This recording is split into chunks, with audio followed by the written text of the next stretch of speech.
Bueno, yo creo que podemos arrancar. A ver, primero vamos a hacer un acto de sinceridad, ¿vale? Eh, yo os dije que hoy íbamos a hacer la última sesión, la de los párrafos del 20 al 30, ¿verdad?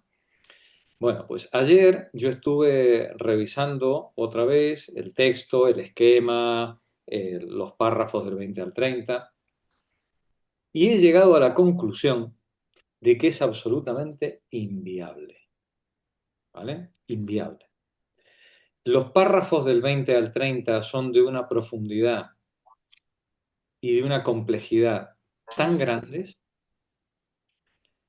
que probablemente necesitarían no dos, sino quizás tres sesiones para hacerlo. Creo que Fernando estarás de acuerdo, ¿no? Eh, Sí, sí, ¿No? sí. Es inviable, es decir, es inviable. Pero eso no puede ser, porque nos tenemos que ir de vacaciones y Papá Noel pasa por la puerta. Eso no puede ser. El- y luego, además, hay un problema añadido, y es que no solamente los párrafos son de tan gran complejidad. Yo de verdad, Fernando, no sé en qué estábamos pensando, cuando se nos Nada, ocurrió. tirábamos para adelante. No, no, no, no, no sé qué nos fumamos aquel día, sí, pero francamente es asombroso que hayáis aguantado hasta aquí. Yo creo que si insistiéramos en seguir adelante por el camino que vamos para llegar con la lectura hasta la última línea y el párrafo 30, íbamos a tener dos grandes peligros. Uno, menor para los seminarios, que nos quedemos solos, ¿vale? Sí, que nos quedemos Fernando y yo solos aquí y todo el mundo encuentre excusas para irse por ahí. ¿No? Sí, ese es lo de menos, porque no sería el primer seminario en el que acabamos solos. Pero creo que el mayor de los peligros es la fragmentación del argumento. El, el epígrafe 3 del libro es un argumento entero en sí mismo, ¿no? Es qué es lo que se entiende por totalidad y con qué finalidad hablamos de la totalidad. Si fragmentamos tanto, como decía Henry en su pregunta, si el análisis es tan grande, a tanta profundidad, que luego no somos capaces de recomponerlo en la unidad argumental, bueno, pues nos hemos quedado con una falsa totalidad, con un argumento en el que hemos entendido a lo mejor cabalmente cada uno de sus elementos, pero que no hemos sido capaces de enlazarlos y comprender a dónde quería llevarnos el autor. Y esto creo que es lo más triste que nos puede pasar, que es leer, estudiar sin entender el sentido, la finalidad de la argumentación. Por lo tanto, dicho lo cual, voy a haceros una propuesta. Hoy, en vez de hacer como hemos hecho en las sesiones anteriores, dedicar una parte de la lectura al esquema y la otra parte a la lectura del texto, os voy a proponer que me volváis a dar el monopolio del micrófono de manera que yo pueda hacer una exposición completa de los 30 párrafos, del esquema de los 30 párrafos, pasando muy rápido por encima de los primeros 20 que ya vimos en la sesión anterior, con la idea de que yo pueda explayarme en los últimos 10 y poder presentaros el conjunto del epígrafe de manera que podáis tener una mirada completa sobre el problema que plantea COSIC y los objetivos. Y con eso, claro, habremos hecho una gran traición a los principios seminaristas. Pero esta vez creo que hemos tocado hueso. y aparte es que no conduce a ningún sitio. Creo que tiene mucho más interés que yo intente mostrar la totalidad del argumento, de manera que las más aventajadas de vosotras y de quienes nos estén oyendo, que luego quieran ir al texto original, puedan enfrentarse a él con solvencia, manejando el vocabulario y teniendo claro de qué estamos hablando. ¿Qué os parece? Sí que creo que el objetivo del seminario está más que amortizado porque los conceptos fundamentales de la teoría del conocimiento de Marx se manejan y cuando veamos el capital van a aparecer de manera implícita. En algún momento del libro vamos a ver que la estructura interna de la teoría de Marx responde a estos principios que hemos explicado aquí. Entonces, ese es el objetivo y creo que se ha cumplido. Lo importante en este ejercicio era el camino, dotarnos de las herramientas que luego nos permitan entender la argumentación de Marx en cualquier contexto en el que Marx esté escribiendo. Y es una parte fundamental de la comprensión de su pensamiento, porque sin eso, sin esa comprensión de lo que está detrás de su argumentación, son palabras huecas, son palabras de frases de calendario que no dicen gran cosa, ¿no? Así que, como dice Fernando, el objetivo está cumplido, pero estaba cumplido ya en la sesión 18-19. Bueno, si os parece bien, entonces vamos a hacer este último ejercicio. Comparto pantalla con vosotras y vamos a hacer un rápido repaso a los primeros 20 párrafos y luego a centrarnos en los últimos 10 para cerrar.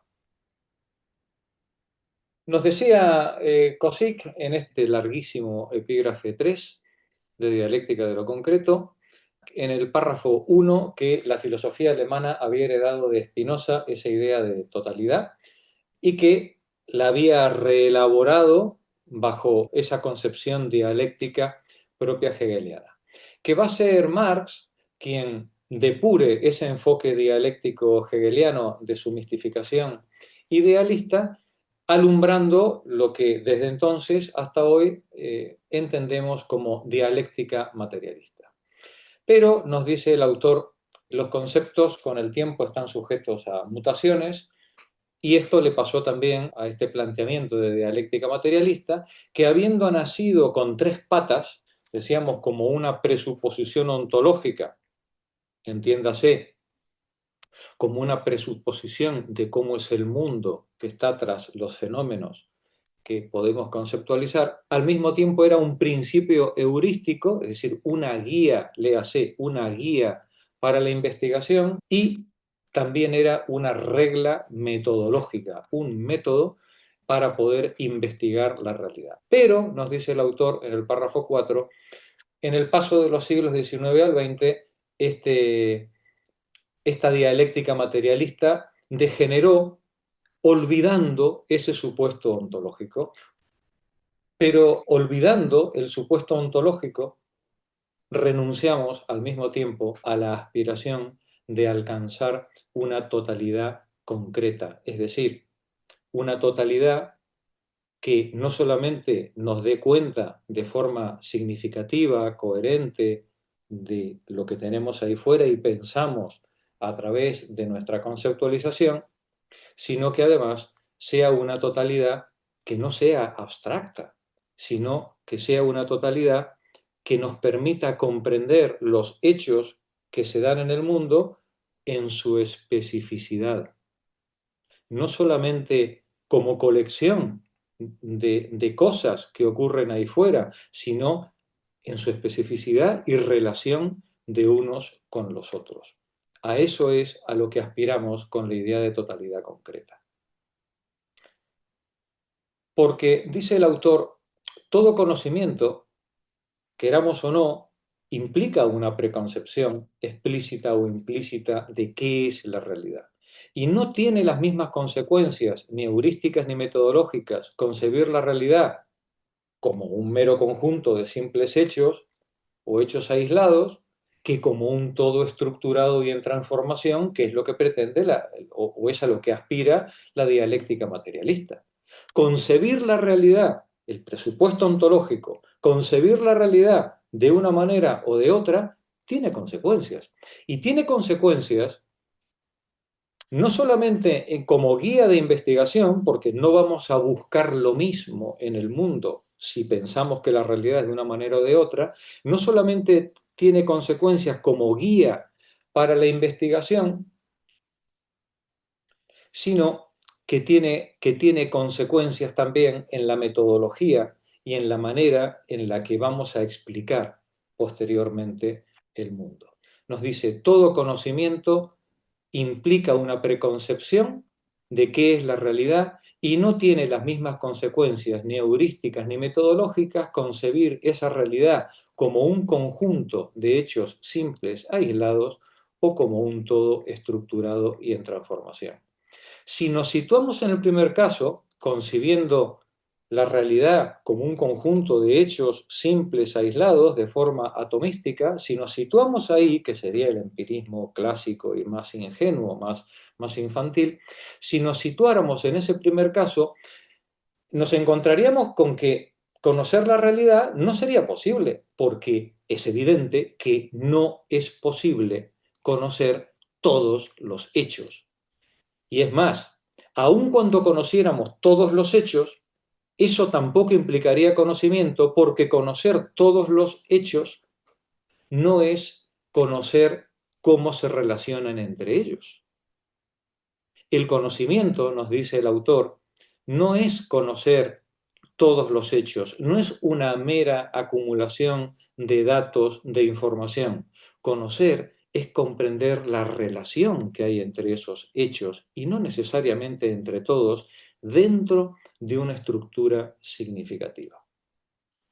De donde se ve, nos dice el autor en el punto 6, de donde se ve que para entender qué es esto del conocimiento y sus límites, es importante aclarar cómo estamos concibiendo la realidad que queremos conocer.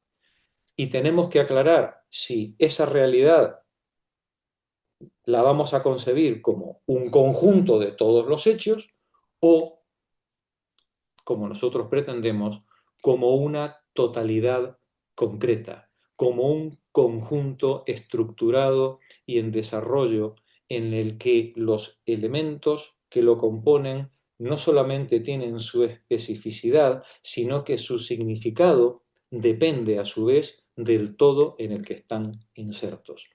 Para la dialéctica materialista, la totalidad es un conjunto estructurado en el que pueden comprenderse dialécticamente los hechos que forman parte de ella. Eh, Fijaos que he tratado de ser cuidadoso con las cursivas, con las comillas, y permanentemente o casi siempre estoy poniendo hechos entre comillas, ¿eh? Porque los hechos, ya veremos, creo que lo comentamos algo la semana pasada y si no hoy lo terminaremos de ver, cuando hablamos de hechos, inclusive el hecho, eso que parece tan atómico, tan simple, tan básico, tan evidente, hasta eso ya lo apuntaba Kant en su Opus Posthumum, hasta eso nos podemos encontrar con que es una construcción. Así, nos dice él en el 7, la dialéctica de la totalidad concreta, que está proponiendo Cauchy como teoría del conocimiento que subyace al pensamiento de Marx, la dialéctica de la totalidad concreta es una teoría de la realidad y de su forma de conocimiento. Y entendemos que esta teoría de la realidad y de la forma de conocimiento constituye la mejor teoría del conocimiento para explicar cómo opera efectivamente la ciencia moderna. Entendemos que es así, si la ciencia de verdad en su desempeño cotidiano, lo sepan o no lo sepan los científicos que operan con ella, funcionan de esta manera. Funcionan concibiendo la totalidad como un todo estructurado en desarrollo, de manera que esa preconcepción guía su investigación si lo hace de manera satisfactoria o al menos promisoria. entendemos que constituye la teoría del conocimiento que mejor explica cómo opera efectivamente la ciencia moderna, concibiendo dialécticamente la realidad objetiva, aunque no le ponga el adjetivo de dialéctico, da igual, ya sabéis que cada maestro tiene su librillo y según las ideologías del gremio, la palabra dialéctica puede ser una mala palabra, pero en el fondo la conciben dialécticamente, la conciben en ese movimiento y desarrollo, en esa genética dinámica que da lugar a lo que existe, pero también concibiendo dialécticamente el proceso de conocimiento. Cualquier científico que se precie y cualquier pensador que haya reflexionado medianamente sobre el asunto sabe que el conocimiento siempre empieza por una hipótesis, confrontándose con una experiencia más o menos abstracta, y que con ello va construyendo y reconceptualizando y formulando los modelos y teorías que poco a poco e iterativamente, en un ciclo sin fin de ir y venir de lo abstracto a lo concreto pensado y de lo concreto pensado otra vez a lo empírico, va reformulando y refinando ese modelo teórico que le permite pensar de una manera más concreta, más significativa y con mayor detalle de la especificidad de cada uno de los fenómenos o hechos que se presentan en la experiencia, de una manera, decíamos nosotros, asintótica, acercándose progresivamente a una comprensión cada vez más fina, más rica de la realidad. Así es como entendemos que opera la ciencia moderna, concibiendo dialécticamente esa realidad objetiva que hay ahí fuera, más allá de nuestros fenómenos, y concibiendo también dialécticamente el proceso del conocimiento. Y sobre todo, si hemos hecho una presuposición ontológica de una totalidad y vamos a poner en pie una manera de aproximarnos a esa totalidad que la conciba de una manera lo más concreta y significativa posible, la ciencia moderna tiene que presuponer y buscar la unidad del conocimiento. El conocimiento no puede concebirse como algo absolutamente relativo y subjetivo, arbitrario o casual, porque si fuera así, no hay conocimiento. Solo podemos pensar y poner en marcha los métodos de trabajo del conocimiento a partir de hacer la presuposición de que lo que hay ahí fuera no solamente es accesible, sino que es un todo estructurado del que podemos conocer partes que nos permitan construir un modelo con el que movernos y entender el entorno, el contexto en el que estamos pensando y actuando. Por tanto, esta presuposición y búsqueda de la unidad del conocimiento es una aspiración legítima toda vez que se deduce de la unidad del mundo que hemos presupuesto en esa presuposición ontológica de partida.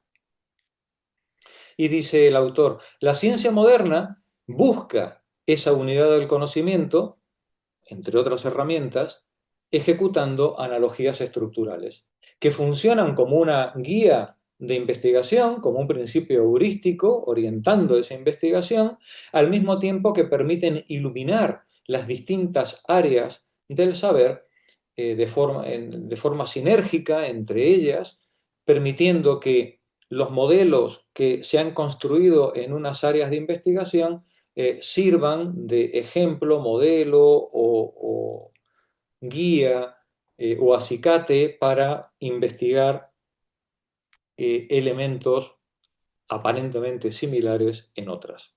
Y estas analogías estructurales no solamente permiten buscar relaciones entre hechos que no brotarían espontáneamente de la dinámica de cada una de las ciencias, sino que además, y esto es quizás para mí lo más interesante, la analogía estructural le permite al investigador hacerse cargo del carácter específico de los hechos que se dan en su área de investigación.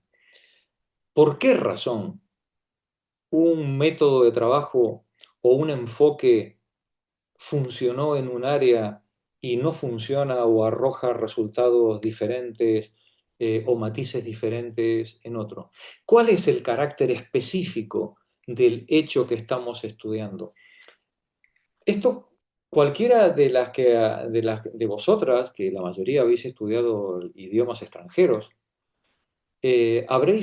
os habréis dado cuenta de todo lo que habéis aprendido de vuestra propia lengua estudiando una lengua extranjera. Y uno dice, pero si estaba estudiando inglés o alemán, ya, pero es que estudiando inglés, alemán o griego o latín, de pronto uno se da cuenta, uno cae en la tremenda obviedad, pero que no era obvio antes de estudiar la lengua extranjera, de la curiosa singularidad, de la especificidad de nuestra propia gramática. Lo mismo ocurre con las áreas de la ciencia. Echando una mirada a los modelos y métodos de trabajo en otras, de pronto podemos caer en la cuenta de lo extraordinariamente específico que puede ser alguno de los hechos o problemas que se estudian en el que tenemos delante. E incluso estas analogías estructurales también permiten concebir nuevos hechos que no eran visibles o pensables con los modelos o principios heurísticos de los que habíamos partido en nuestra área específica de conocimiento. Por tanto, nos encontramos con que esta presuposición de una unidad del mundo que hay detrás de nuestra dialéctica materialista, no solamente guía la investigación, sino que obligándonos o, o haciéndonos cargo de que el mundo es un todo unitario, aunque lo veamos de forma poliédrica desde las distintas áreas de conocimiento, las analogías nos permiten concebir que ese todo, aunque sea parcelado, fragmentado, poliédrico, lo miremos desde donde lo miremos. Si queremos que nuestra mirada sea enriquecedora y aporte conocimiento, tendrá que ir buscando esos lazos de unidad que vinculen unas áreas de conocimiento con otras. Y por último, por si fuera poco los méritos de la analogía estructural, también la analogía estructural nos permite jerarquizar, ordenar de manera enriquecida la realidad, la experiencia, haciéndolo sobre principios materialistas en lugar de idealistas o teológicos. Ahora bien, nos dice el autor y pasamos a los siguientes 10 puntos, 10 párrafos. Ahora bien, concebir así, dialécticamente, tanto lo ontológico, la realidad objetiva que hemos supuesto ahí fuera, como lo epistemológico, la manera en la que vamos a acceder a esa realidad, la manera en la que la vamos a conocer y cómo pensamos y el proceso del pensar, concebir así dialécticamente ambas cosas conduce a tener que reconocer algo muy incómodo, y es la muy probable falta de correspondencia entre el modelo y la realidad. Si resulta que nosotros hacemos esa presuposición, tanto ontológica como epistemológica, bueno, pues tenemos que asumir que la estructura lógica de nuestro modelo de pensamiento, probablemente, muy probablemente, es más, casi con total seguridad, difiera en todo o en parte de lo que existe ahí fuera. Muy probablemente va a haber una falta de correspondencia entre la manera en la que nosotros pensamos el mundo y como el mundo sea en sí mismo, últimamente, si es que esa palabra tiene sentido, lo que el mundo sea en sí mismo, suponiendo, por ejemplo, que nosotros no existiéramos. ¿Cómo es ese mundo ahí fuera? Bueno, pues nosotros lo pensamos de una manera dialéctica, construyendo modelos que se acercan asintóticamente a la estructura de esa realidad, pero muy presumiblemente haya una falta de correspondencia. Lo que la ciencia, lo que la filosofía va a intentar, e intenta desde el origen de los tiempos, es que nuestro modelo sea lo más adecuado posible al mundo que hay ahí fuera. Y vosotros diréis entonces, pero ¿y eso cómo lo vas a saber? Pues se llama supervivencia, ¿eh? Sí, no, no es posible estar en el mundo y dar dos pasos en él si, si nuestros modelos no tienen alguna correspondencia con el mundo que hay ahí fuera. Pero de ahí a pensar que lo que nosotros estamos viendo y tal como lo hemos pensado es exactamente lo que hay ahí fuera, es un infantilismo propio del realismo ingenuo, que es el que considera que el mundo es tal cual lo estamos experimentando y lo tenemos delante. Y como dice Marx, si las cosas fueran como se presentan, sobraría toda ciencia. Precisamente porque las cosas no son como se presentan, es por lo que existen la ciencia y la filosofía. Y parece mentira que haya que insistir sobre esta cuestión, porque el realismo ingenuo es omnipresente, es con el que nacemos. Nacemos sintiendo en nuestro interior que el mundo es tal como lo observamos, que el mundo es tal como lo percibimos. Bueno, pues hace falta mucha frustración para que el ser humano empiece a decir, "Uy, pues a lo mejor vamos a tener que refinar un poquito nuestro método de investigación y a lo mejor vamos a tener que cambiar nuestro supuesto ontológico. A lo mejor el mundo que creíamos que era de una determinada manera es de otra, más acorde con la experiencia y con las contradicciones que estamos viviendo, y ello es lo que nos obliga pues a pensar y repensar nuestro modelo y meternos en ese largo e infinito camino que se llama el saber, el conocimiento, la ciencia o la filosofía. Y esto, lejos de ser un obstáculo, hay gente que se cortaría las venas de pensar en esto, pero ¿cómo? El mundo no va a ser como yo lo he pensado, que no puedo vivir con esta sensación de inseguridad. Pues mira, lejos de ser un problema o un déficit del enfoque que estamos teniendo, es el resultado de una mayoría de edad.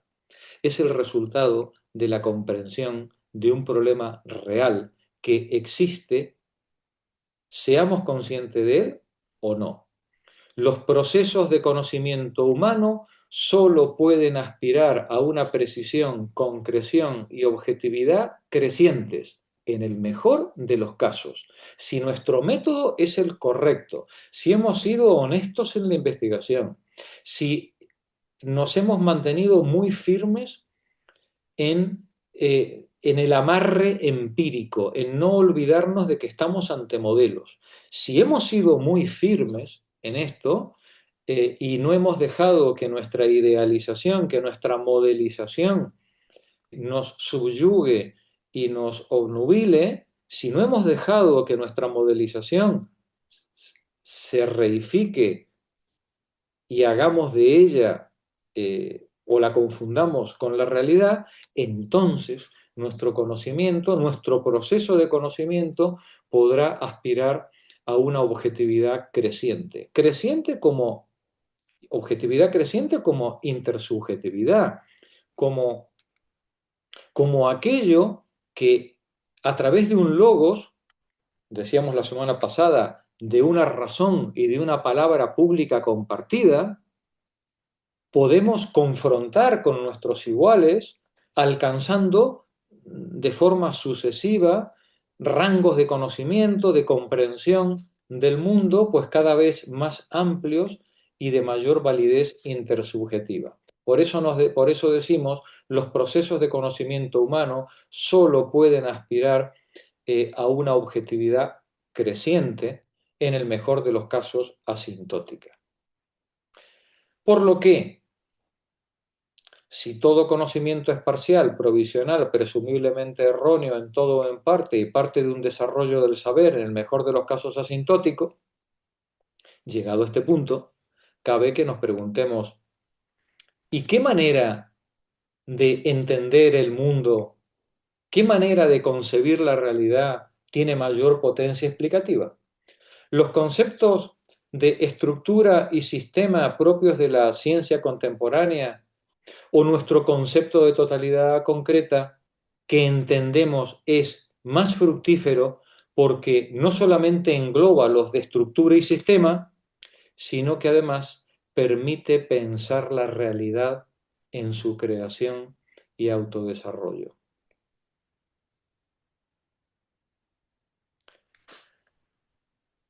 Debemos ser conscientes de que en este camino vamos por un filo muy fino, con grandes peligros a derecha e izquierda, que nos pueden hacer caer imperceptiblemente tanto en el dogmatismo metafísico, haciéndonos creer que lo que hemos modelizado es la realidad y no meramente una creación humana, un producto del pensamiento humano, o tan triste como lo anterior, en un relativismo o en un subjetivismo completamente estériles. Por eso, tenemos que ser conscientes de que estamos en ese filo y prevenirnos de ello, teniendo muy claro de qué estamos hablando, para garantizar, por un lado, la modestia que tiene que tener nuestra aspiración de conocimiento, al mismo tiempo que garantizar que estamos ante una objetividad que nos permita comprender asintóticamente o hacer crecer asintóticamente nuestro conocimiento.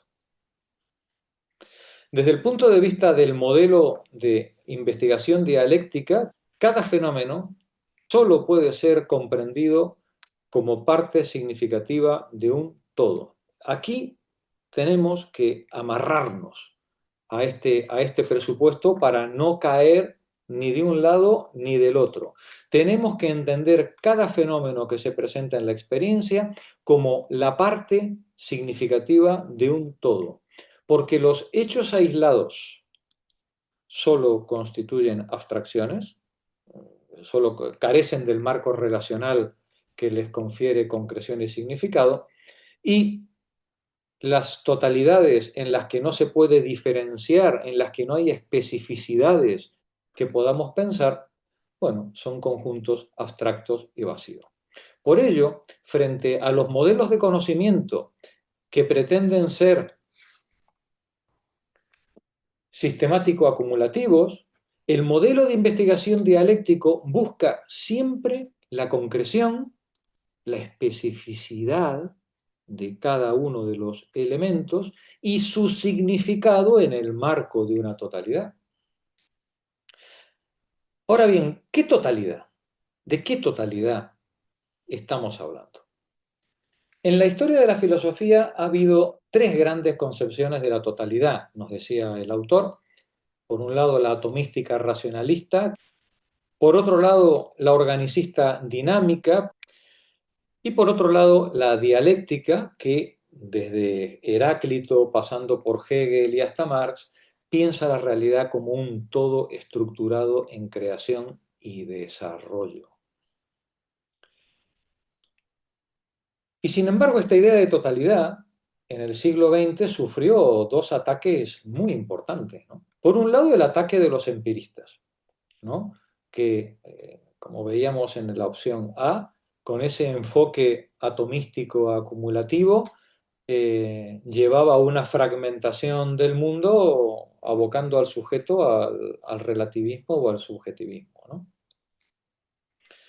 Pero por otro lado también sufrió un ataque severo por parte de los existencialistas, que con ese sujeto trascendental, también esto es injusto, ¿eh? No todos los existencialistas lo sostienen, ¿eh? Cuando aplicamos una etiqueta a los empiristas, a los existencialistas o a cualquiera, siempre estamos caricaturizando, entre comillas, al enemigo, ¿no? Es decir, son caricaturas, ¿vale? Caricaturas que, bueno, recogen rasgos principales o rasgos que nos interesa poner de manifiesto, en este caso a Cosick, para marcar la diferencia o la distancia entre una forma de enfoque y la que él quiere defender. Bueno, pero no obstante, él sigue este argumento y nos dice, la idea de totalidad y la posibilidad de conocimiento, ¿no?, que arroja la idea de totalidad fue atacada tanto por los empiristas como por los existencialistas. Los existencialistas, haciendo hincapié en ese sujeto trascendental que viene de época kantiana, concibiendo el mundo como un caos, cuya reestructuración, cuyo ordenamiento corresponde al sujeto pensante. Dice, pero ambos ataques, cree Cosick, que están enfocando mal el problema porque no tienen en cuenta que el sujeto que piensa siempre es un sujeto histórico. Y tampoco tiene en cuenta que en el proceso de conocimiento no hay una separación entre sujeto y objeto, ni por supuesto entre natural y artificial, porque el sujeto social y su realidad social son tan naturales, tan reales como la realidad natural en la que el sujeto está inserto. Y además, dice él, no se dan cuenta de que el sujeto social también es creador de buena parte de los hechos que se dan en su realidad social. Solo entendiendo, solo entendiendo que el sujeto que piensa, a diferencia del empirista, no es un sujeto separado de la cosa, sino que es un sujeto que está relacionado con la cosa que está estudiando, forma una unidad sujeto-objeto. Solo entendiendo que el mundo que hay ahí fuera no es un todo atomístico dado de una vez y para siempre, sino que es algo que está en transformación y especialmente el sujeto histórico, la realidad social, es una realidad en transformación. Y solo entendiendo que en esa realidad en transformación en la que el sujeto está inserto y vinculado inexorablemente, el sujeto es también creador de buena parte de los hechos que se dan en su realidad social, solo entendiéndolo así podemos entender de qué estamos hablando cuando hablamos de totalidad desde un punto de vista dialéctico materialista. Para el materialismo, para nuestra dialéctica materialista, la realidad social solo puede ser conocida si se le reconoce como una creación humana. Y por tanto, destruyendo la pseudoconcreción en la que está instalado el sujeto en su práctica manipulativa, en paralelo con una praxis contradictoria, transformadora, que hace emerger una concepción revolucionaria del ser humano y de la propia sociedad en la que está inserto el sujeto que piensa y actúa. Ahora bien, si además de todo lo anterior entendemos que cada hecho que se presenta a la experiencia solo es comprensible en su contexto e incluso si lo que entendemos como hecho, que ha sido una criba, un filtro de la experiencia y lo hemos sometido a análisis y apartado, aislado de lo demás, si lo que concebimos como hecho está determinado, como hemos dicho hasta cansarnos, por la concepción previa que tengamos de la realidad, y concretamente de la realidad social, entonces vemos que en cada hecho está presente, está reflejado toda nuestra concepción de la realidad social, lo sepamos o no.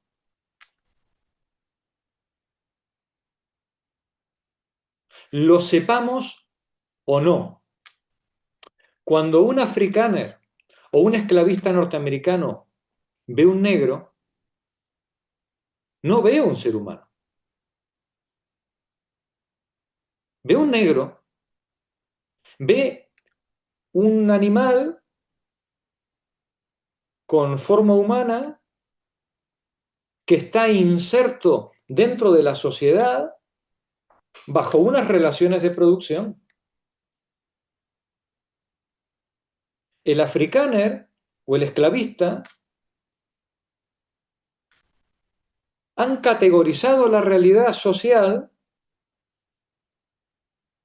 dividiendo a los animales con forma humana en dos grandes grupos. Unos subhumanos y otros que son ciudadanos de derecho. Ya veis qué importancia tiene la preconcepción con la que nos acercamos a la realidad.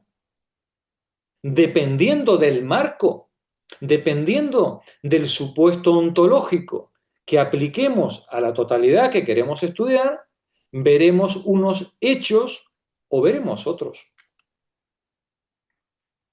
Porque en cada hecho, nos dice el autor, está reflejada toda nuestra concepción previa, toda. Y lo que cada hecho revela o no, siempre estará condicionado por lo que el investigador sea capaz de arrancar a esos hechos en función de la riqueza e intencionalidad de la concepción previa que guíe su investigación. De donde se desprende lo importante que es reflexionar sobre nuestra concepción de partida. Porque nuestra concepción de partida no solamente va a guiar nuestra investigación, sino que nos va a guiar en la selección de la experiencia que vamos a considerar como hechos a estudiar o hechos a no estudiar. Es más, va a determinar qué es un hecho y qué no lo es. ¿Qué va a formar parte de ese fondo abstracto en el que no vamos a entrar? Porque nuestra concepción previa no nos ha puesto la lupa sobre esa parte de la realidad. Y nos dice en el punto 21, el método científico es el método por el que se arranca a los hechos su significado, descifrándolos, seleccionando los elementos de la realidad y jerarquizando entre ellos lo esencial de lo accesorio.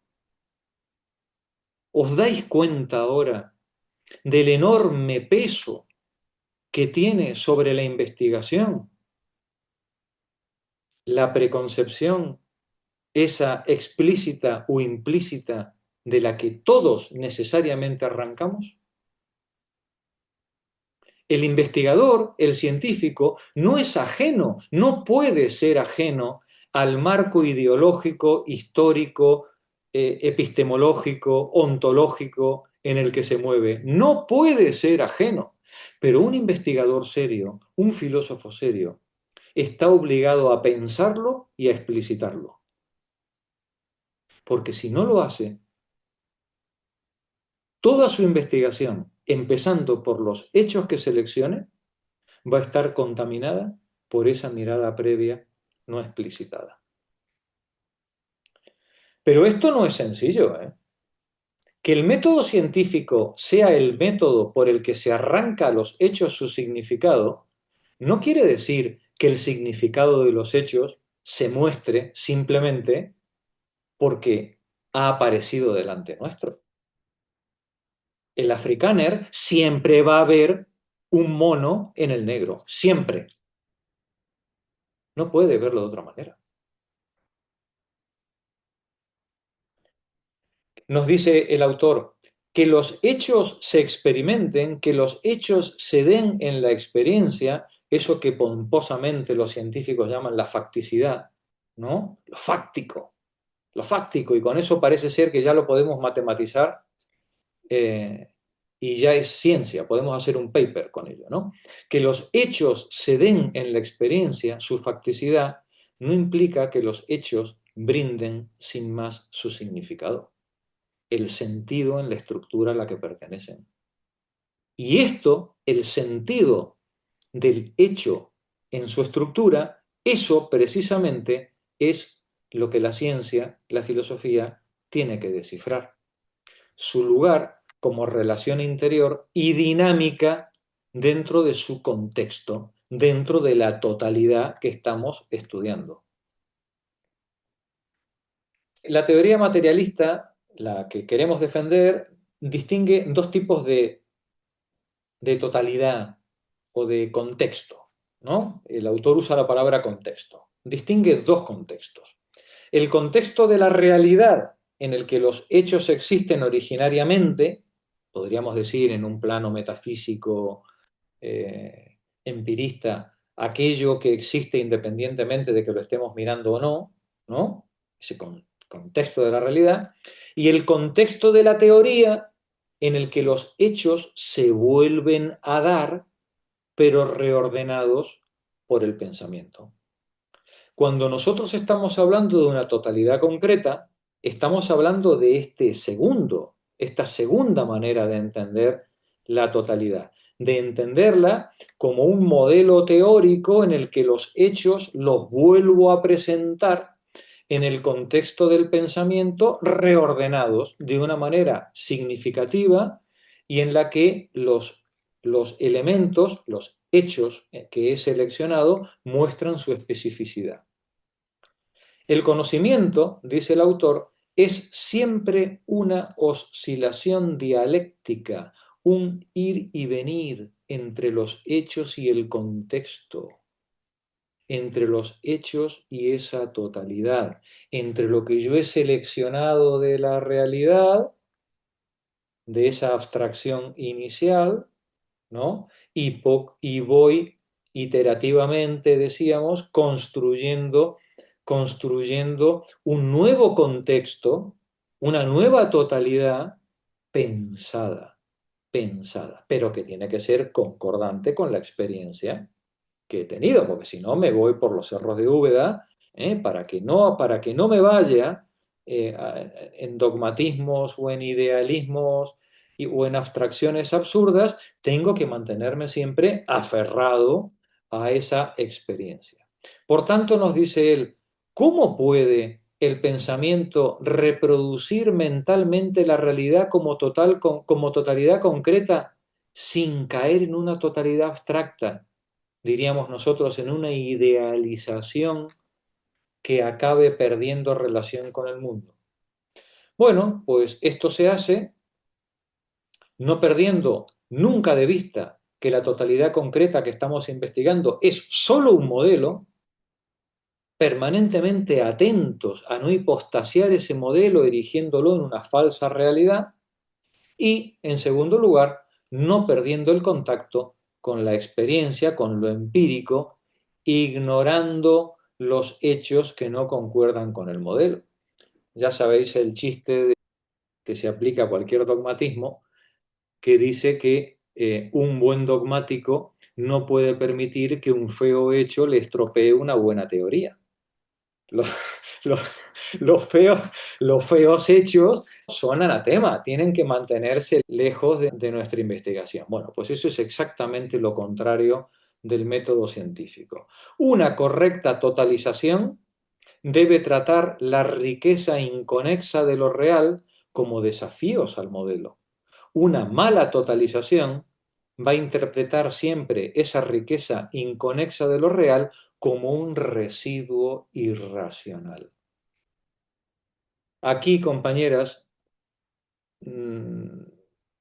después de la larga tradición de dogmatismo en la que muchas hemos participado, deberíamos ser conscientes de lo importante de este problema, ¿no? Sí, no podemos dejarnos caer en el dogmatismo, haciendo que todo lo que no entra dentro de nuestra teoría lo consideremos como algo irracional o irrelevante.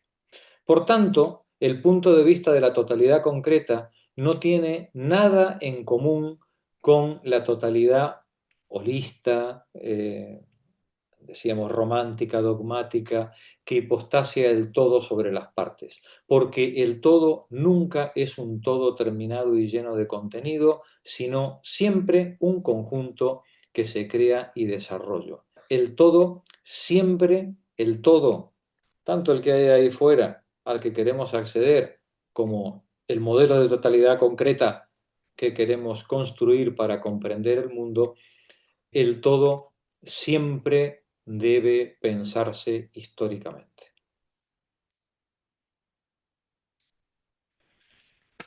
Para la totalidad concreta, para esta concepción de totalidad concreta que estamos intentando poner en pie, la concepción genético-dinámica de esa totalidad es el supuesto necesario de una comprensión racional del surgimiento de lo nuevo a partir de lo viejo, incluso de estructuras nuevas a partir de estructuras viejas, donde los diferentes elementos van cambiando de significado según la estructura en la que se encuentran. Cuidado a lo que acabo de decir, cuidado a lo que acabo de decir. Los hechos no tienen un significado per se. El significado, el hecho, lo obtiene del conjunto en el que está, con el que está relacionado. Al mismo tiempo que el hecho es lo que ayuda a dar significado al conjunto. Hay una íntima interrelación entre los hechos y el todo del que forman parte. Nos dice el autor, por ejemplo, creo que esto va a ser meridiano, lo vais a entender muy bien con este ejemplo. Por ejemplo, el problema del dinero, o el concepto de valor, o el concepto de valor de cambio, o el de fuerza de trabajo, que teniendo una existencia, dirá Marx, antediluviana, siendo estas cosas como el dinero, la moneda, el valor, la fuerza de trabajo, algo que se pierde en la oscuridad de los tiempos,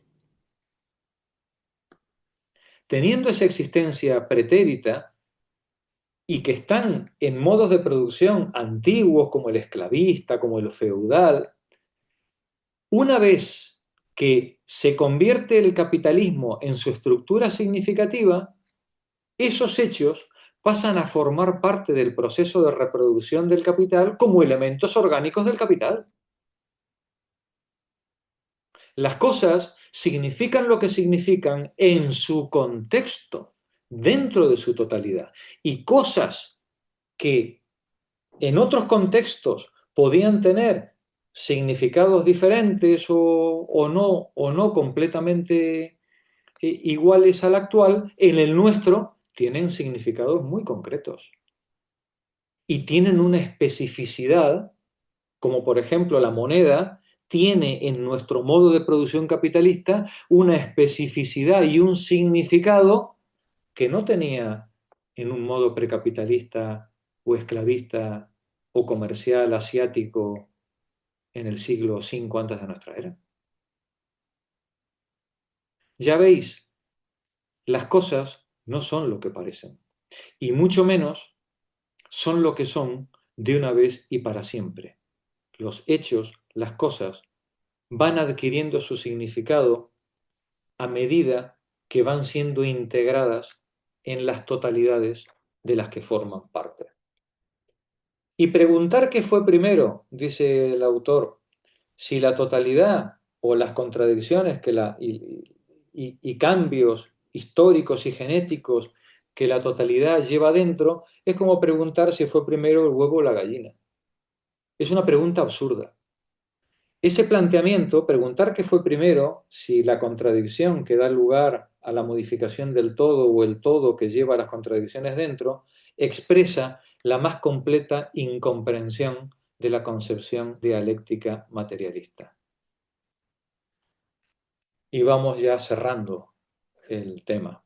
La concepción dialéctica de las contradicciones de la totalidad separa tajantemente nuestra concepción materialista, que es genético-dinámica, de una concepción estructuralista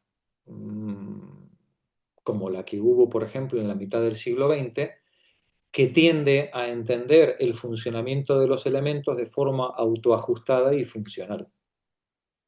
Ambos conciben la totalidad, tanto el estructuralismo como la dialéctica materialista, pero en la dialéctica materialista nuestra concepción de la relación de los elementos dentro de la totalidad no solamente la entiende en sus relaciones, que eso lo hace el estructuralismo, sino que también lo entiende en su genética, en su proceso histórico de desarrollo y despliegue. Mientras que en un estructuralismo básico, como el que estamos, pero que este fue real, fue histórico, este sí existió, hay mucha sociología en el siglo XX que sigue este patrón, los elementos siempre son funcionales dentro de una estructura que se autoajusta. Claro, si los elementos son siempre funcionales dentro de una estructura que se autoajusta, comprenderéis que no cabe la revolución, no cabe el cambio. Siempre se van a autoajustar, ¿no? Una concepción dialéctica, por el contrario, va a ser capaz de pensar los elementos en su desarrollo, en su historicidad, pudiendo pensar el cambio y la revolución.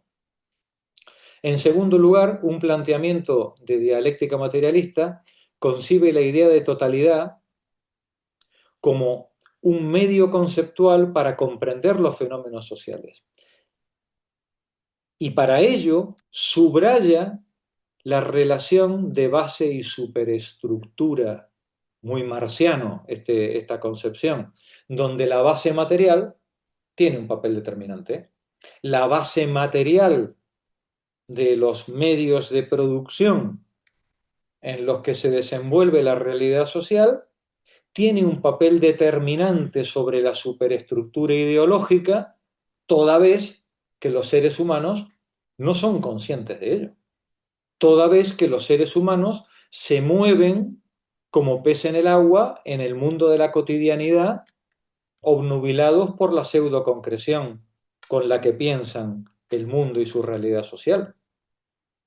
Pero cuando los seres humanos son capaces de romper por medio de una concepción dialéctico-materialista, son capaces de romper con esa pseudoconcreción y comprender su lugar dentro de la estructura de producción, entonces el ser humano puede actuar sobre la base material y transformarla revolucionariamente.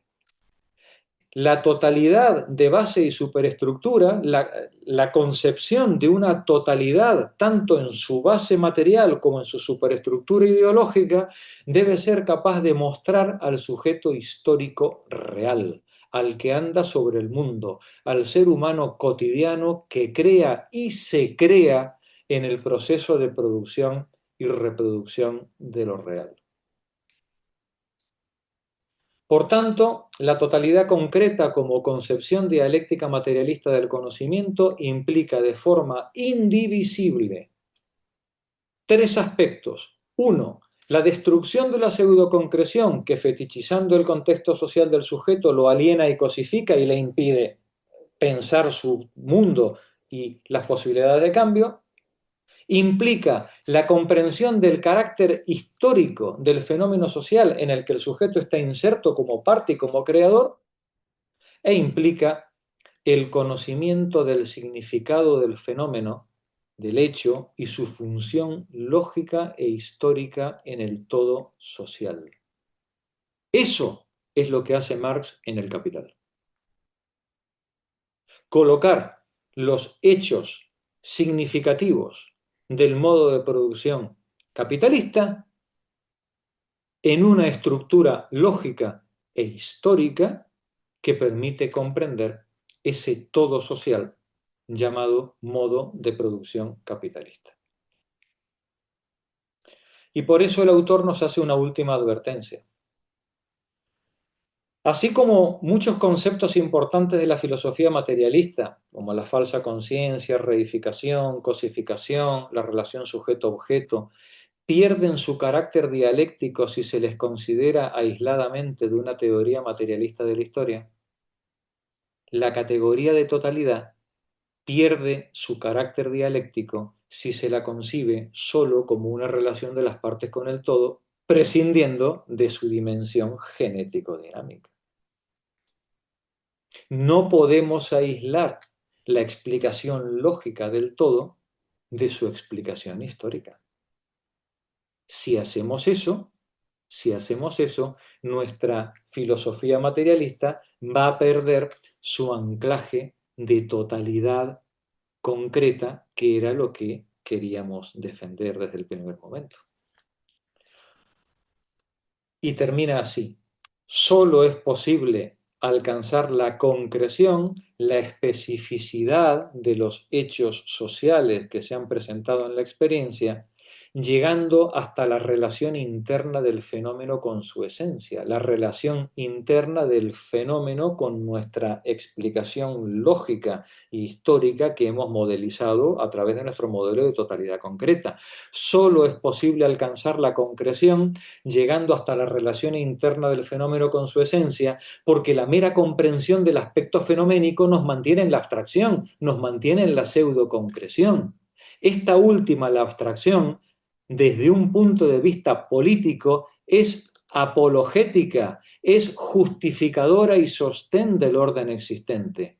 Solo la concreción, solo la comprensión de la especificidad del hecho en el marco de una explicación genético-dinámica del fenómeno es revolucionaria.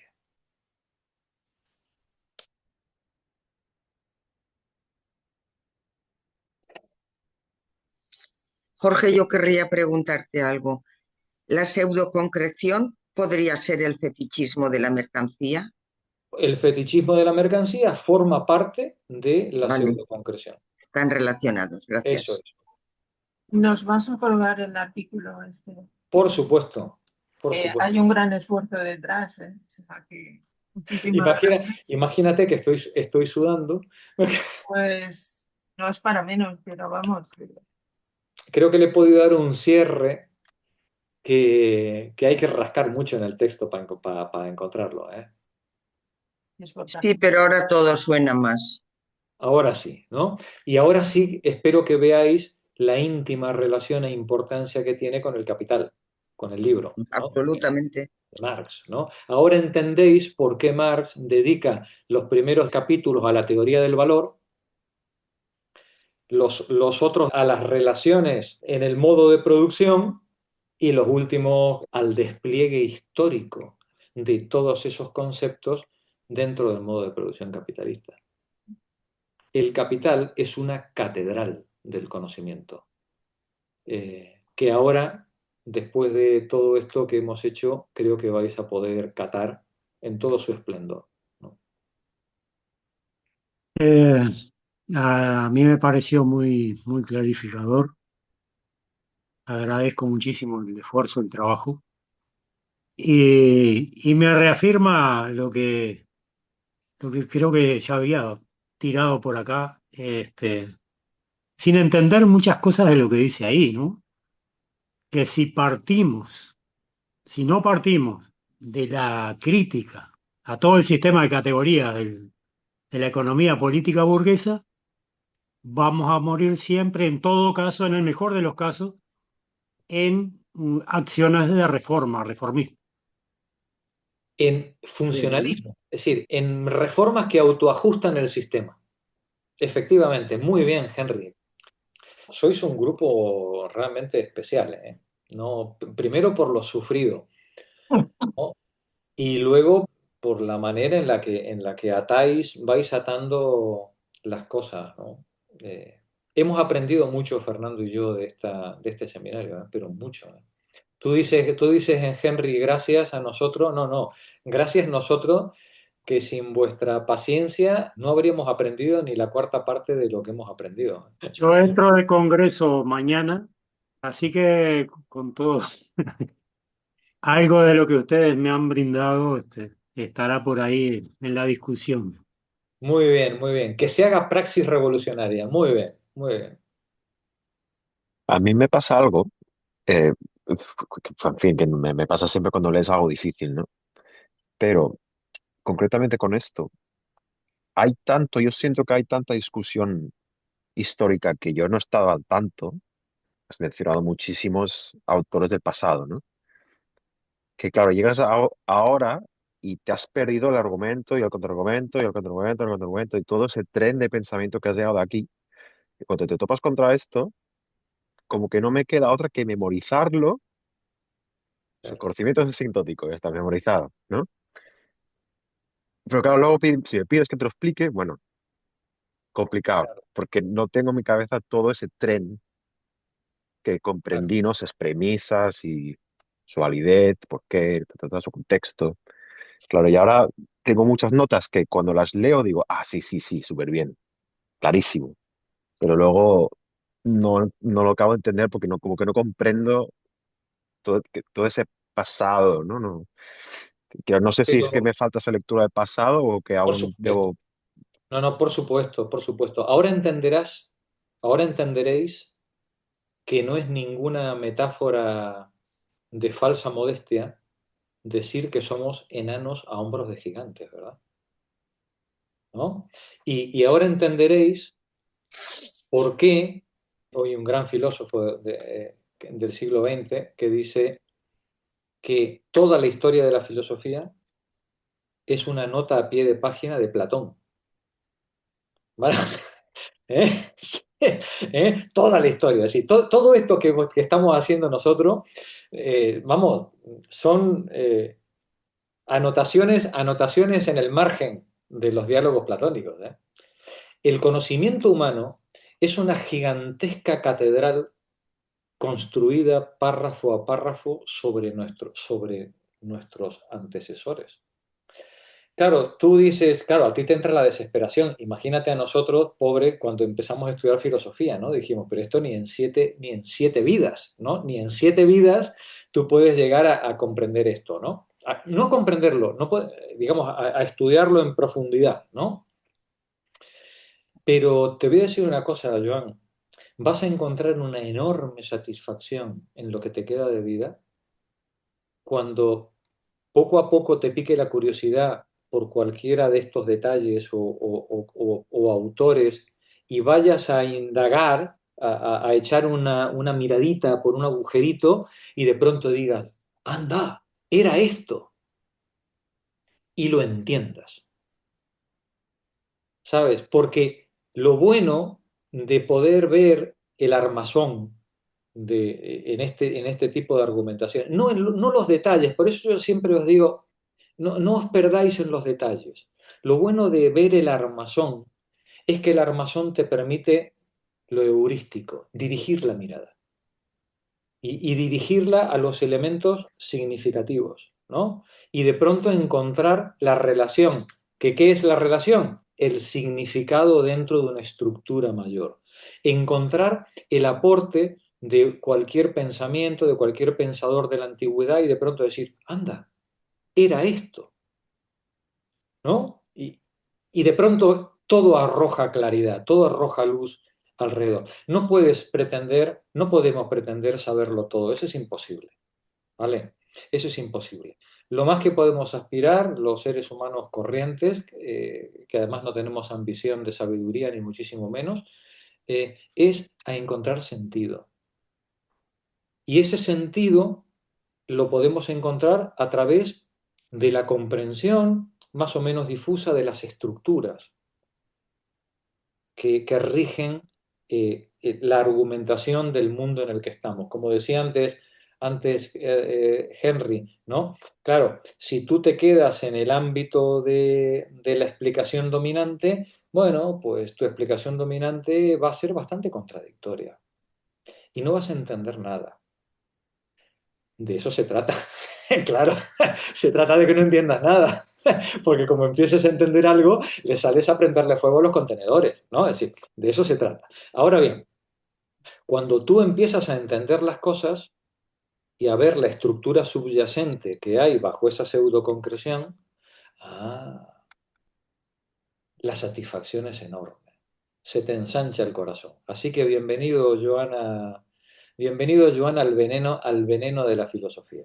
¿Vale? Esto es para toda la vida, ¿eh? Ya no te vas a poder desprender de esto nunca más. Si llegaste hasta aquí, ya estás perdido.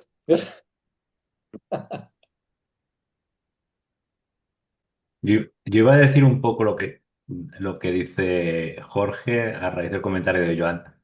Eh, a mí me cambia o sea, a mí cada sesión de estas me cambia la forma en la que veo el resto del mundo. O sea, lo que pasa entre una semana y otra, yo ya he cambiado de perspectiva. Yo voy cambiando de perspectiva semana a semana según voy empapándome de más conceptos o de más ideas, ¿no? Qué bueno, Y Bernardo. lo noto, claro, lo noto los miércoles, cuando hago yo la sesión en Liria, claro, la dirijo yo, Claro, de cómo la dirijo. claro, No solo me cambia, me cambia en qué enfatizo yo, qué les intento hacer ver a la gente que lee conmigo. claro. Y es una Qué- cosa que se nota el cambio, es como, no es Sí, tan sí, gradual ni tan suave, ¿no? Es claro.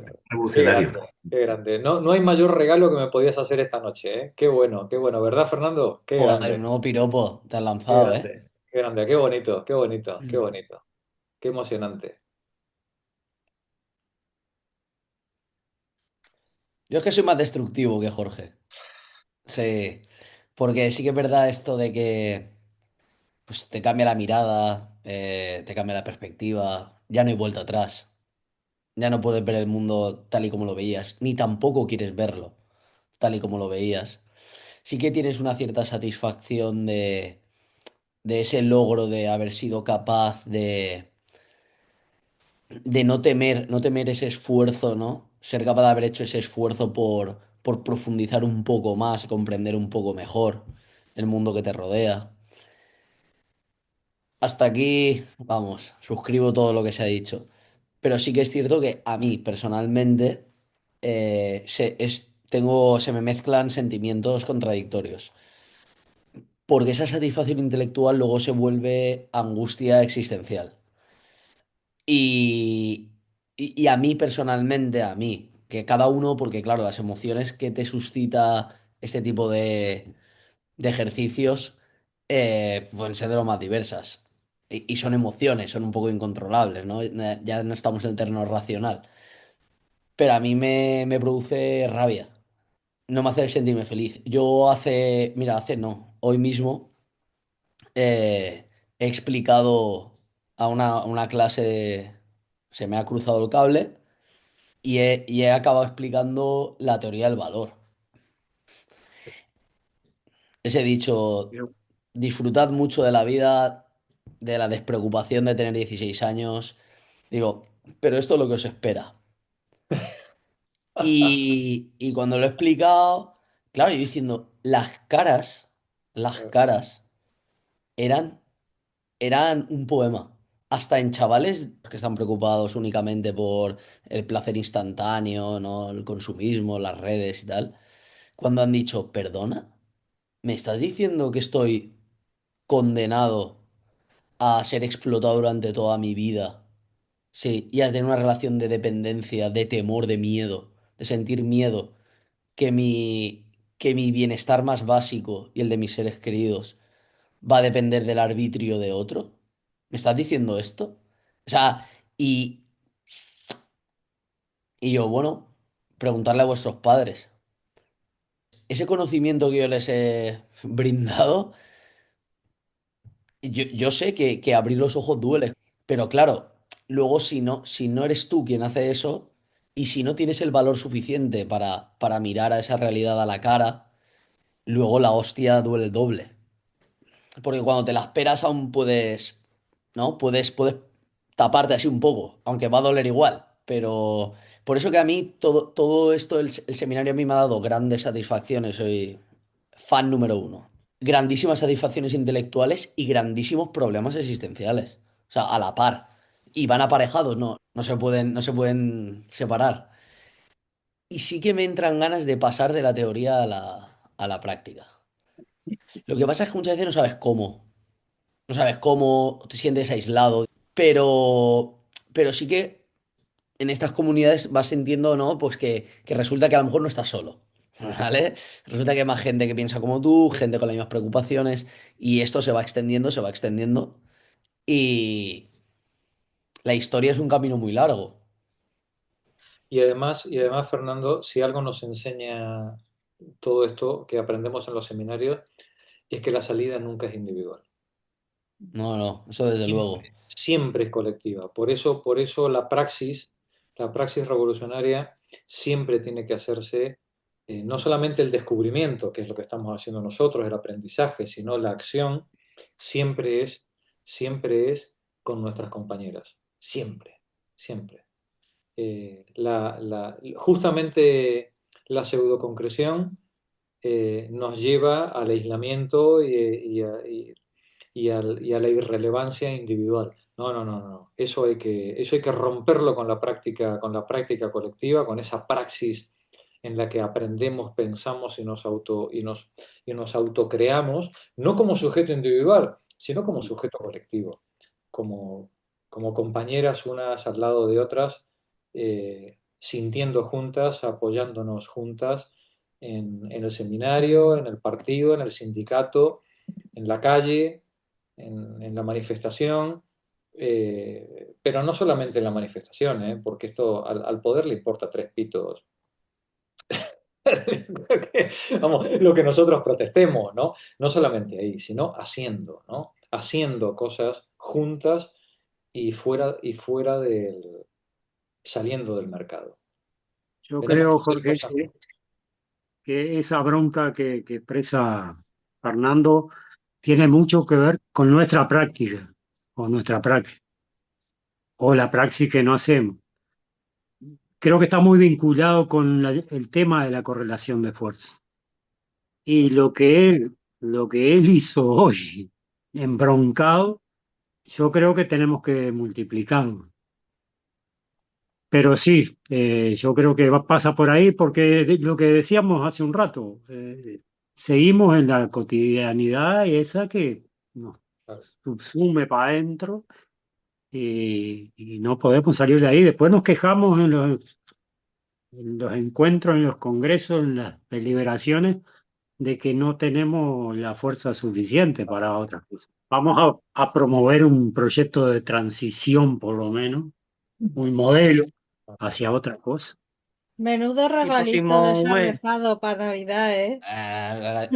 Acabo de enviar el regalo. Qué bueno. He enviado la presentación del texto que escribimos Jorge y yo, del artículo, que se leyó, y la presentación que yo tenía en formato primitivo. Y os he enviado por Telegram la presentación en PDF.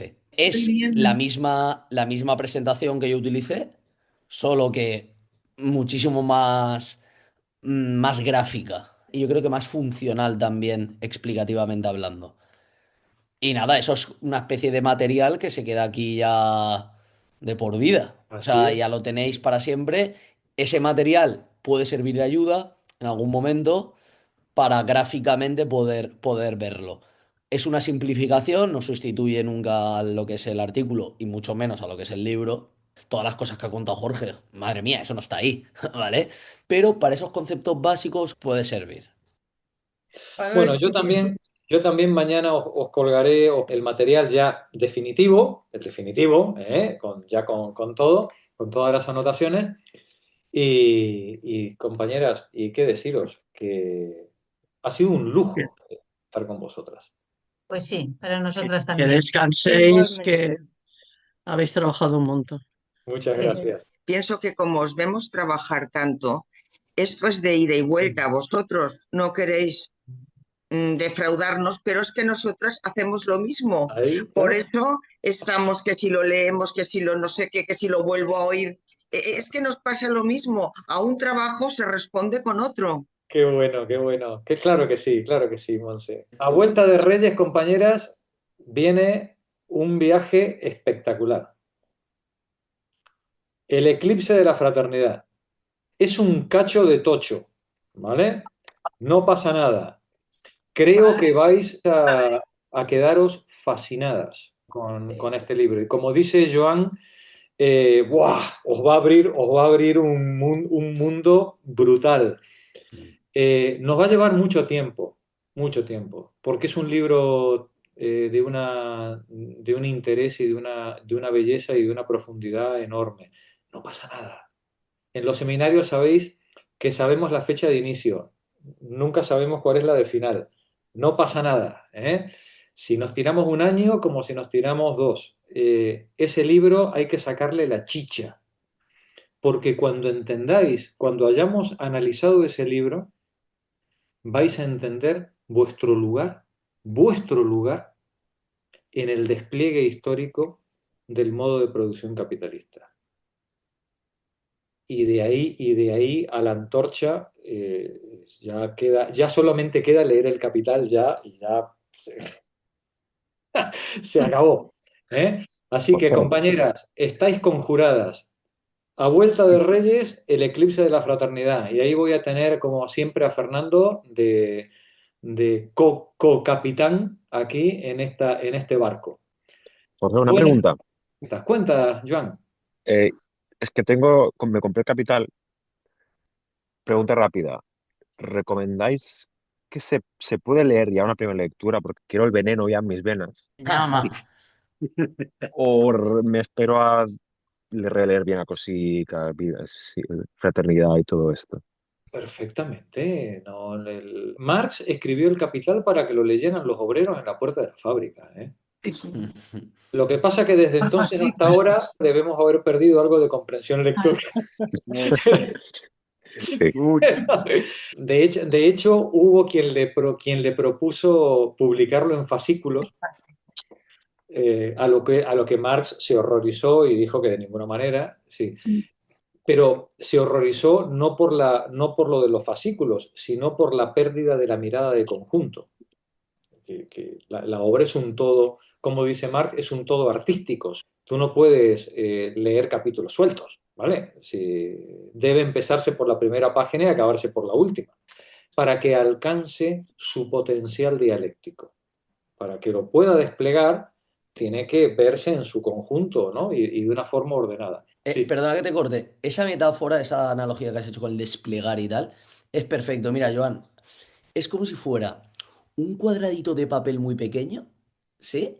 Que tú lo abres, lo abres, lo abres, lo abres, lo abres, lo abres, lo abres y acaba siendo un folio, ¿vale? No sé, una dos enorme.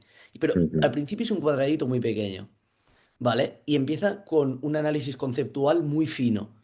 Es como si pusiéramos un zoom muy grande con un microscopio, ¿cierto? A algo, y exacto. poco a poco se va alejando, se va alejando, se va alejando. Claro, tú al principio, como ves tan de cerca, con el microscopio tan de cerca, no identificas bien, ¿no? Porque es una imagen que está muy de cerca. Pero conforme se va ampliando, se va ampliando, se va ampliando, se va desplegando la imagen, se va desplegando la imagen, y ves todo el modelo que Marx está proponiendo. Yo te recomiendo, lo puedes leer, por supuesto, pero El Capital pasa como un poco como ha pasado con Cossack, va de más a menos. Entonces, los primeros 4 capítulos son clave para que no te desesperes, ¿vale? Hay que empezar fuerte. Y yo te recomiendo que si con una libreta, un folio, tomas notas, subrayas, intentas hacerte tus propios esquemas, intentas machacar el texto bien machacado, puedes continuar. Porque además ha pasado el capítulo 4, no sé si Jorge coincidirá conmigo. Sí, sí. Ya es, vamos, o sea, un paseo en barca. Ahora Y, bien, y además, los primeros están duros. tiene subido a YouTube toda la lectura número 4 del Capital que hicimos en los años anteriores, capítulo por capítulo, ¿vale? Con lo Perfecto. cual puedes, por ejemplo, ir viéndote los vídeos y luego leyendo. Te vas viendo los vídeos y leyendo. Y te puedo asegurar, es decir, lo juro aquí mismo, es decir, que tu comprensión del texto va a ser alucinante. Porque si tú te animas a ese ejercicio y tú antes, pues nosotros a lo mejor nos pondremos en este grupo a leer El Capital, a lo mejor dentro de 3 años, ¿vale? Sí. Pero si tú cuando llegue ese momento ¿Ya le has pegado una mirada previa? Bueno, va a ser, es que es inexplicable lo que vas a sentir. Es decir, la comprensión que vas a tener es tremenda. Es decir, El Capital no es un libro que se pueda leer una vez. El Capital necesita dos, tres relecturas completas, ¿no? Para terminar de... Porque muchos problemas que se plantean al principio, como se va desplegando, muchos problemas que se plantean al principio no terminas de entenderlos cabalmente hasta que has llegado al final. Pero claro, cuando llegaste al final ya te olvidaste de lo que habías visto al principio, ¿no? Entonces es necesario, digamos, un ejercicio recursivo sobre el texto. Fernando y yo lo decimos muchas veces, sé que suena a pedantería o que suena a tontería, pero es verdad, cada vez que leemos El Capital nos enfrentamos a un libro nuevo. Mm. Sí, es impresionante, es impresionante. Es decir, Eso es lo que tienen los clásicos, que claro, siempre tienen algo que decirte. claro. Y Entonces, además los matices, cada vez vas viendo más matices. entonces, no solamente no está de más que lo hagas, sino que además es altísimamente recomendable. Lo que pasa es que no todos podemos. Es decir, la vida nos pasa por arriba oye, y no siempre tenemos el tiempo para poder hacer esas cosas, ¿no? Y hay otros intereses, otras obligaciones. Por eso hacemos la lectura, nosotros en los seminarios la hacemos la lectura día a día y no mandamos deberes. ¿Vale? Claro. Porque la gente no tiene tiempo de hacer eso. Pero Bueno, las que ya tiempo habéis hay. leído, pero las compañeras que ya han leído El Capital, que aquí hay varias, te darán fe, y algunas lo han leído varias veces, te darán fe de que esto que estamos diciendo no es ninguna exageración, ¿eh?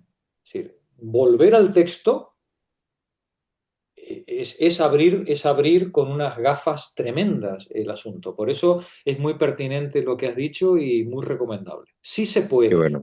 Y si no se puede, tampoco Se pasa nada. podrá, se ¿Vale? podrá. Si no Se se puede, se podrá. podrá. ¿Eh? Otra cosa no ha hecho Jorge en esta vida. Pero leer El Capital, Eso. sí, sí. Yo creo que es lo que más ha. Yo no conozco a nadie que haya leído El Capital tantas veces. Sí, sí, sí, En así es, serio, así es. yo no conozco a nadie. Y te Ah, digo más. Además, no las veces de cantidad, sino cómo. claro. ¿Sí? O sea, con esa atención línea a línea, sin saltarse nada, cuando hay una referencia, buscarla, cuando hay algo que hay que indagar más, se para, hace el paréntesis y lo indaga. O sea, y así, ¿cuántas veces han sido, Jorge? Y esta es la quinta. Ahora La vamos a por la quinta. quinta. Es una locura.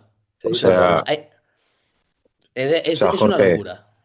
a sí. ti cuando te dicen, dices a la gente, voy a hacerme maratón de la trilogía, ¿no? La gente dice, ¿qué vas a ver? Star Wars, Señor de los Anillos. Y dice, no, Eso no, es. El Capital, El el fin de Capital. año, Eso seguido es una toda la noche. trilogía, claro.